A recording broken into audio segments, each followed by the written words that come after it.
कहानी की शुरुआत में एक लड़का दिखाया जाता है जो हाथ में बस 2 ग्रेनेड लिए नदी किनारे खड़ा है। 5 दिन की भूख ने उसे तोड़ दिया है। वह सोचता है मछलियां उड़ाकर पेट भर लेगा, लेकिन पहला ग्रेनेड पानी में फेंकने के बाद भी सब कुछ खामोश रहा। कोई धमाका नहीं, कोई हलचल नहीं। निराश लड़का आखिरी उम्मीद थाम कर दूसरा ग्रेनेड पूरी ताकत से पानी में फेंकता है। इस बार जोरदार धमाका होता है। पानी की सतह उफन पड़ती है, लेकिन मछली का नामो निशान नहीं। अचानक उसकी आंखें जम जाती हैं, क्योंकि गहराई से एक लाश धीरे धीरे ऊपर आती है, फिर दूसरी, फिर तीसरी, और देखते ही देखते अनगिनत लाशें सतह पर तैर कर उसकी नाव को घेर लेती हैं। निक सन्न रह जाता है, मगर जल्दी संभलता है, क्योंकि यह वही दुनिया है जिसे 50 साल पहले की युद्ध ने तबाह कर दिया था। यहाँ भूख ही सबसे बड़ा दुश्मन थी।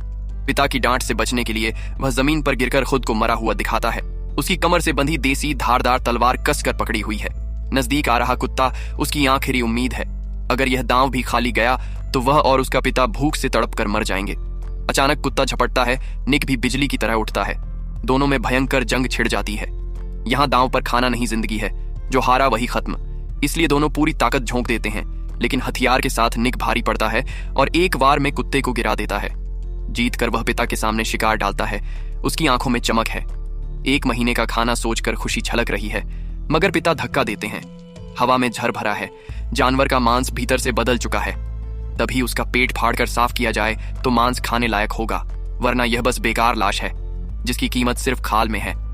कमी ने ऐसी चीजों को दौलत बना दिया था। खाल लेकर वे पहुंचे गांव के अमीर अरिंगों के पास सौदा करने, लेकिन बंदूकों के बल पर वह सब लूट लेता है। वह पिता के मुंह में बंदूक डालकर धमकी देता है। निक का गुस्सा उबलता है, मगर दोनों की जान उसी की उंगली पर टिकी है, इसलिए वह चुप रहता है। उसे अंदाजा नहीं था कि यह घटना उनके परिवार को बर्बादी में धकेल देगी।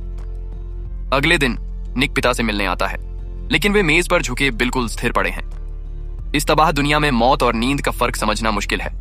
निक घंटों दरवाजे पर पहरा देता है। रात तक भी जब पिता नहीं हिलते तो सच सामने आ जाता है।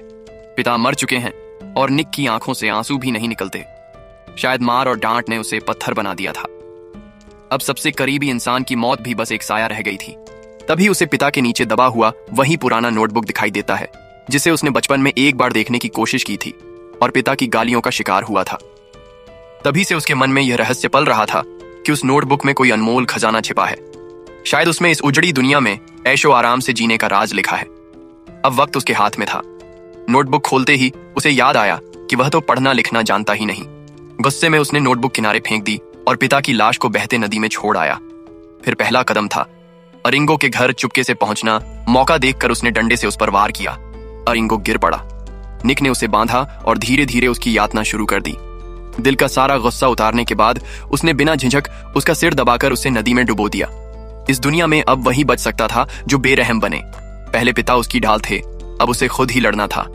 काम पूरा होते ही उसने अरिंगो का घर खंगाला, लेकिन अकेलेपन ने उसे तोड़ दिया। अब उसकी नजर सिर्फ उस नोटबुक के रहस्य पर थी।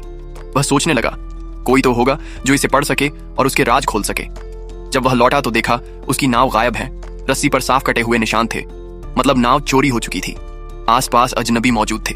निक तुरंत सतर्क हो गया। पहली ही यात्रा में ऐसी मुसीबत उसका इंतजार कर रही थी। नाव खोकर वह पैदल नदी किनारे आगे बढ़ा। तभी उसे एक मकान नजर आया। बंदूक का ताने वह धीरे धीरे पास पहुंचा। उसे यकीन था कि उसकी नाव यहीं है, लेकिन अजीब बात यह कि वहां सब्जियां तोड़ रहे 2 आदमी उसे देखकर बिल्कुल भी चौंके नहीं, बल्कि हंसते हुए उसका स्वागत करने लगे। उनका यह असामान्य बर्ताव निक के दिल में डर की परछाइयां डालने लगा। उसने बंदूकें सीधा उनकी ओर तान दी, लेकिन अगले ही पल वह हैरान रह गया। सामने की जमीन पर हरी भरी सब्जियां उग रही थीं, जबकि हवा का जहर अब तक किसी भी पौधे को पनपने नहीं देता था। तभी उनमें से एक आदमी ने कुछ ऐसा कहा कि निक की सारी सावधानियां ढह गईं। वह उनके जाल में फंस गया। एक भरपेट सब्जियों की दावत ने उसका दिल जीत लिया और उसी पल उसने अपना राज खोल दिया। मगर निक को यह नहीं पता था कि जल्द ही वही खुद उनके भोजन की थाली का हिस्सा बनने वाला है। लेकिन उससे पहले वे दोनों उसके पास मौजूद हर एक मूल्य निकाल लेना चाहते थे। सबसे बड़ा रहस्य था पिता का नोटबुक, जिसे पढ़वाने की चाहत में निक ने तुरंत उनके लिए काम शुरू कर दिया। लेकिन जब उसने पूरा खेत साफ कर दिया तो इन दोनों का चेहरा बदल गया और अगले ही पल हुआ धोखा और कहानी यही नया मोड़ लेती है।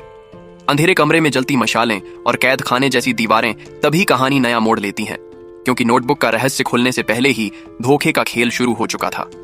दोनों आदमियों ने बस पहली पन्ने की कुछ पंक्तियां पढ़ी और काम रोक दिया।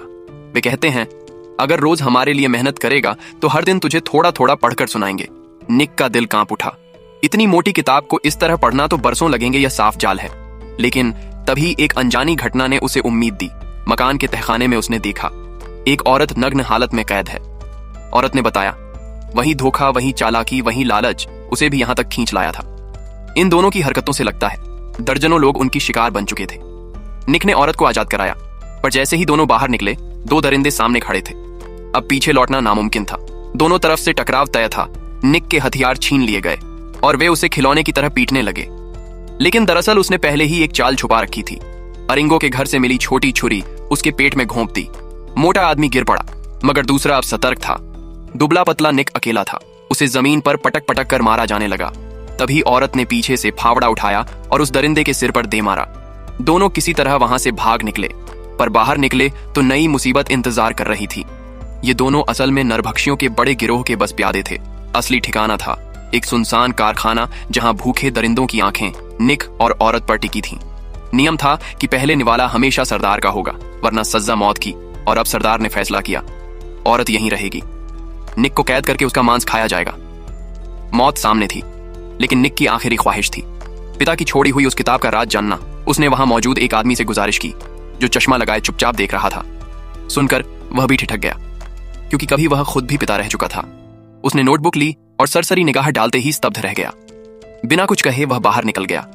रात गहराई तो वही आदमी अकेले बैठकर पन्ने पढ़ने लगा। जो शैतान कभी इंसानों को नोच डालता था, उस पर भी उन शब्दों का असर होने लगा। पहली बार उसे महसूस हुआ कि पिता होना कैसा होता है। अगले ही दिन उसने सरदार से दरख्वास्त रखी कि लड़के की जान बख्शी जाए, लेकिन बेरहम सरदार ने न सिर्फ मना किया, बल्कि उसे दंड दिया। कल वही आदमी खुद निक की हत्या करेगा। और अब कहानी पहुंच चुकी थी सबसे खतरनाक मोड़ पर, जहां मौत, रहस्य और विद्रोह आमने सामने खड़े थे। भोर का सन्नाटा और पिंजरे की सरसराहट मौत का आदेश मिल चुका था, और अब हथियार थामे चश्माधारी आदमी पिंजरे में उतरा। निक का दिल डर से जम गया। उसने सोचा अब आखिरी उम्मीद भी बुझ जाएगी, लेकिन तभी सब कुछ बदल गया। वह आदमी बैठ गया लोहे की सलाखों के पास और धीरे से पिता की नोटबुक खोल दी। शब्द दर शब्द पढ़ने लगा। ये कोई साधारण पन्ने नहीं थे। इनमें दर्ज था निक का जन्म, उसका बचपन, उसका अपराध बोध और पिता का छुपा हुआ प्यार। असलियत यह थी कि निक की मां उसकी पैदाइश पर ही मर गई थी, मगर पिता ने कभी उसे दोषी नहीं ठहराया। उन्होंने बेटे को सख्ती से पाला ताकि वह इस निर्मम दुनिया में जी सके। बाहर से कठोर मगर भीतर से प्यार से भरा हुआ पिता हर गलती पर डांटता था, ताकि बेटा मजबूत बने। नहीं चाहता था कि निक सॉफ्टनेस सीखे, क्योंकि नरमी मौत बुलाती है। पिता याद करता था पहली बार बेटे को गले लगाने का पल, और आंसुओं में दबा देता था अपने सारे जज्बात। उसने नोटबुक में लिखा कि जहर भरी घास भी खुद खा ली, ताकि बेटे की थाली में बचा सके। सबसे बड़ा अफसोस यही कि वह बेटे को जवान होते नहीं देख पाएगा। जब किताब खत्म हुई, चश्माधारी आदमी की आंखों से आंसू बह रहे थे, क्योंकि वह खुद भी कभी पिता था। इस बर्बाद दुनिया ने उसके अपने बच्चे को उससे छीन लिया था। उसने सोचा, अगर बेटा जिंदा होता तो शायद निक की ही उम्र का होता। यह एहसास उसे तोड़ गया। नोटबुक बंद करते ही उसने पिंजरे का ताला खोला और बिना कुछ कहे बंदूक थामे बाहर चला गया। निक सन्न रह गया। कुछ देर बाद वह कांपते कदमों से बाहर निकला और सामने का मंजर देख चीख दबा ली। चारों ओर लाशें बिखरी थीं। पूरी नरभक्षी कबीला मिटा दिया गया था, यहां तक कि सरदार भी जिंदा नहीं छोड़ा गया। और फिर उसने देखा वही आदमी अपनी बंदूक मुंह में डाल चुका था और ट्रिगर दबा दिया। अब निक अकेला था। क्या वह इस दुनिया में जीवित रह पाएगा?